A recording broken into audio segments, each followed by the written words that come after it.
Welcome back to the best show you've ever seen, because these babies are here, and when it is warm outside, it means it's kitten season, and who can resist these little ones?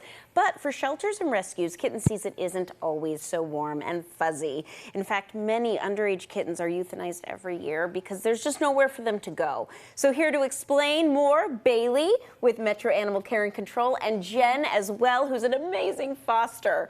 Love you, Jen. Thank you for being here. So first of all, tell everybody what kitten season is. Again, it sounds cute. It's not always as cute. Not always that cute, right? So kitten season is a really cute name for something that can be very hard on shelters and all local rescues. So a lot of kittens are being born during those months. In Tennessee alone, our kitten season is starting to stretch out pretty long now.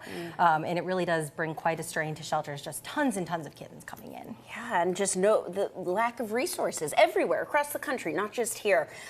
Bailey, you work with the shelter.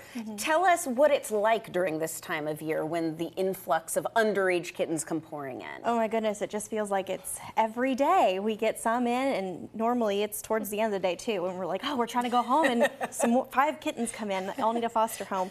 But I know that last year we had around 660 kittens that came through our doors, and about 500 of them went through our foster program. Wow. So obviously there's not enough room for 500 kittens at our shelter right now. So we rely on these fosters to take them in and house them and help them grow so they can eventually be adopted. Yeah, and to clarify, once they're about 8 weeks old or a couple pounds, they can be adopted. But when we talk about kitten season, they're mostly underage kittens. So they are too young to be adopted. They need a lot of round-the-care help, and so that is why it becomes such a problem. So Jen, you are a kitten mom, foster kitten mom, I should say. These babies have been with you for a few weeks now. So tell us what it's like to be a foster, and talk everybody into becoming a foster. Okay, well, first of all, it's the most rewarding thing I've ever done in my life. You bring these little, street cats into your house, and you get them big and strong and ready for adoption day. It's just the best.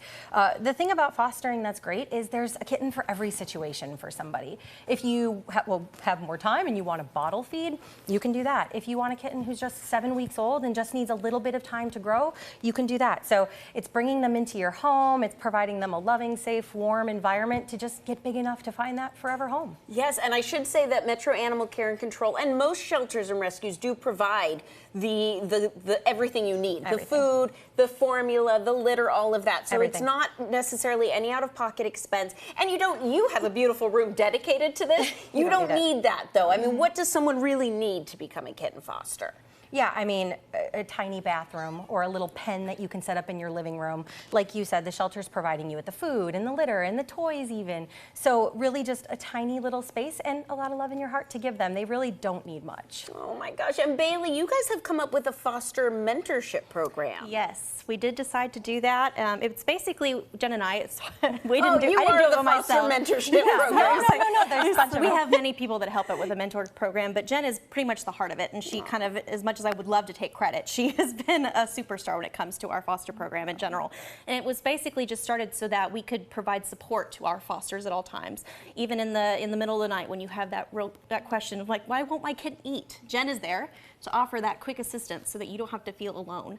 It has really started to build our community, and we get together and we talk about all of our kitten fosters, and it's just been wonderful. Oh, it really is the most heartwarming experience to take in a kitty that, is clearly not able to live on its own yet, and watch it grow and thrive and become the kitten that is then going to go on to be adopted and be in somebody's house and be their forever pet. It's just beautiful. And thank you, Jen, for all that you do. And Bailey, my goodness, you do a lot at the shelter.